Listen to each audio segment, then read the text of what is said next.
Hello lovelies, welcome back to my channel. So today we're going to be talking about shocking things we learned about Marilyn Monroe after her death. So Marilyn Monroe was such an icon from the 20th century and still is talked about today, but despite her fame, she was a deeply unhappy woman, and a series of unsuccessful marriages contributed to the decline of her mental health. Through it all, she put on a happy face for her fans, making millions fall in love with her. She was adored by many, but did anyone really know her? Her death, ruled a suicide, revealed to the public just how alone she truly felt, but that's not all that was discovered. So Marilyn Monroe was incredibly lonely. Monroe's life was marked by tragedy. Abandoned by a mentally ill mother who had once tried to kill her, Monroe grew up in a series of foster homes before getting married at the age of 16 and dropping out of high school. While her star was on the rise, she was advised to tell people that her mother was dead. This, along with the fact that she never knew her father, further contributed to her isolation and her desire to have a family. She had trouble maintaining relationships and was divorced several times. Perhaps because of her own troubled childhood, Monroe desperately wanted to become a mother. While she conceived several times, she miscarried each baby, leaving her distraught and heartbroken. Monroe was close friends with fellow screen legend Judy Garland, who shared a story involving a conversation with the ill-fated star in a 1967 issue of the Ladies' Home Journal. People later recounted that Garland wrote about her conversation with Monroe, who, while following Garland from room to room at a party, told her that she was scared that if the two could just talk, she knew Garland would understand where she was coming from. Garland said, "Maybe I would. If you're scared, call me and come over. We'll talk about it." And if you love roses as much as Marilyn Monroe and want roses in your house or apartment that last an entire year and they come in these beautiful velvet boxes, then you should check out Rose Forever and use the promo code LauraJane15 to receive $15 off your purchase. And I have several of these roses throughout my bedroom, and I just love them because they last all year and they look beautiful, and then you can have roses forever like Marilyn Monroe. They never did get a chance to get together and talk. Monroe died shortly after the exchange. Garland herself would succumb to her own loneliness within a few years, dying of a drug overdose in 1969. And another fact about Marilyn Monroe is that she loved to read. While Monroe often played a quintessential dumb blonde on the silver screen, she was deeply intellectual. An avid reader, she had hundreds of books lining the shelves of her California bungalow, ranging from all sorts of classics. And the books weren't just for show either. At the time of her death, it has been reported that Monroe was reading two novels, Harper Lee's To Kill a Mockingbird and Leo Roston's Captain Newman, M.D. And Marilyn Monroe was very politically liberal. Monroe's politics swung to the far left. Her on-screen persona may suggest that she had little interest in the political climate of the time, but in her real life she was an avid supporter of the civil rights movement. She lived a privileged life but was very aware of the injustices that surrounded her. Frederick Vanderbilt Field, a friend of Monroe's, wrote about her political views in his autobiography From Far Right to Left. She talked mostly about herself and some of the people who had been or still were important to her, wrote Field. She told us about her strong feelings for civil rights, for black equality, as well as her admiration for what was being done in China, her anger at red baiting and McCarthyism, and her hatred of FBI Director J. Edgar Hoover. It was Monroe who helped songstress Ella Fitzgerald break into the LA music scene. Because of segregation laws still in place in 1955, black people were not allowed in nightclubs. Monroe demanded that Fitzgerald be allowed to perform, promising the management of a popular LA nightclub that Fitzgerald could sing there. She would ensure publicity and a packed crowd by sitting in the front row every night for a week.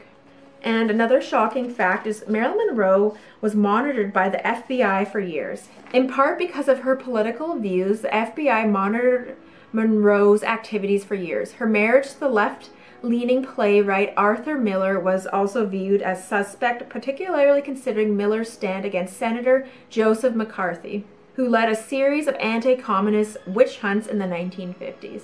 The FBI files were sealed for years and, when finally released to the public, were heavily censored.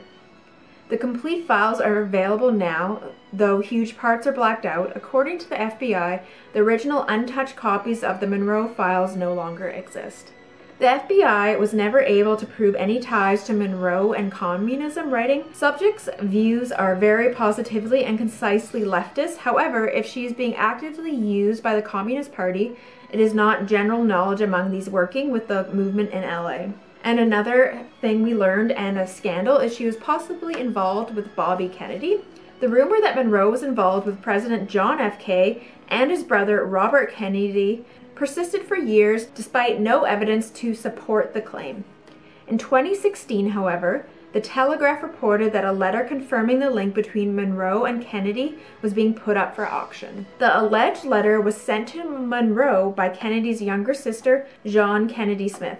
"Understand that you and Bobby are the new item," she wrote. "We all think you should come with him when he comes back east." The FBI was also investigating the suspected relationship between Kennedy and Monroe. J. Edgar Hoover in particular was determined to find anything scandalous that could implicate Kennedy. His deputy director, William Sullivan, later wrote in his autobiography, "Hoover was desperately trying to catch Bobby Kennedy red-handed at anything he ever did. We used to watch him at parties." While Hoover eventually came to the conclusion that the stories about Bobby Kennedy and Marilyn Monroe were just stories, speculation still remains. And another interesting fact is a lot of evidence surrounding her death was destroyed. According to numerous sources, key forensic evidence went missing shortly after Monroe died. To make things even more suspicious, many key witnesses from the night of her death have provided contradicting stories. Other things that might have given us some insight into Monroe's last days were destroyed. According to Vanity Fair, her half-sister wrote in her memoir, "My sister Marilyn," that Monroe's business manager, Inez Melson, went through her things after her death. "We sat down around the fireplace watching Inez burn papers all day long," she wrote. Melson also changed the lock on one of Monroe's filing cabinets. The coroner had some doubts that her death was a suicide. The coroner who explained Monroe's body second-guessed some of his findings. While the official autopsy reported ruled that her death was a suicide, not everyone is convinced. According to Dr. Noguchi, a fresh bruise was on Monroe's hip. When he examined her stomach, he found no traces of the dye that coated the Nambutal capsules that claimed her life. He later admitted that he should have tested her internal organs instead of just performing toxicology tests on her blood and liver. "I am sure that this could have cleared up a lot of subsequent controversy, but I didn't follow through as I should have," he told the Telegraph in 2009. I think that was a great shame, not suspicious. I'm not saying that. It was a perfectly normal procedure, but still a shame. While he was adamant that Monroe's death was a suicide, weeks after he performed the autopsy, he asked the lab to test her other organs, but they had already been destroyed. His story has changed somewhat since 1985, when he told a reporter that it was possible that the star had been murdered. At the point he called for the case to be reopened. And FBI reports link the Kennedy family to her death. FBI reports on Bobby Kennedy reveal a connection between the Kennedy family and Monroe at the time of her death. The Sydney Morning Herald says that the report claims that Peter Lawford, who married into the Kennedy clan, knew that Monroe had a history of faking suicide attempts to gain attention.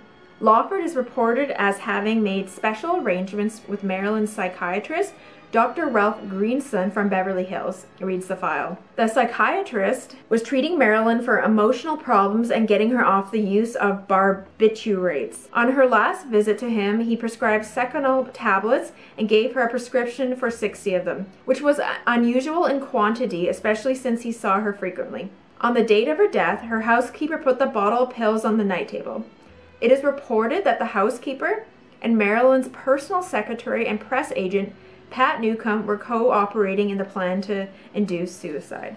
On that day, Kennedy reportedly made a telephone call from St. Charles Hotel in San Francisco to Peter Lawford to find out if Marilyn was dead. And many people still believe she did not kill herself. The suspicious circumstances surrounding Monroe's death have led many to demand that the case be reopened. A change.org petition led by a private investigator claims that if you look at all the stories, books, testimonies, and even evidence, then there is no reason that Marilyn Monroe's death certificate should not be changed. The petition asked to have the criminal investigation around her death reopened.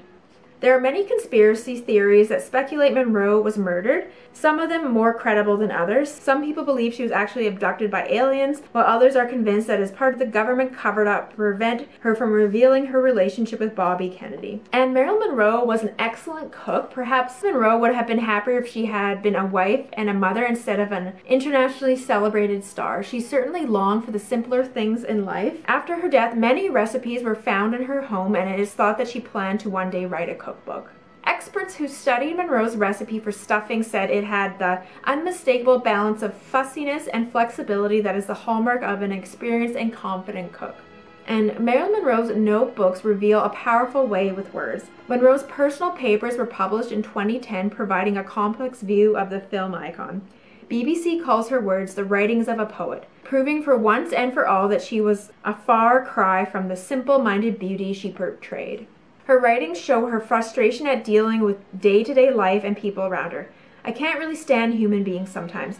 I know they all have their problems as I have mine, but I'm really too tired for it. Trying to understand, making allowances, seeing certain things that just weary me, reads one entry. Another, dating back to the 1940s, shortly after her marriage, says, "All this thought and writing has made my hands tremble, but I just want to keep pouring it out until the great pot in the mind, though not empty, relieved." It's clear from her notebooks that having a sense of myself was of great importance. I can and will help myself and work on things analytically, no matter how painful, she wrote. So now I'm kind of curious to investigate more into what really happened to Marilyn Monroe. I really haven't done too much research. This is only touching the surface. So let me know if you're interested in me diving deeper into the subject matter, because I am very interested in this and kind of diving deeper into Marilyn Monroe's past as well. So thank you so much for watching. I hope you enjoyed this video, and let me know if you want me to research any other old Hollywood scandals. All right, I'll see you guys again soon. Bye.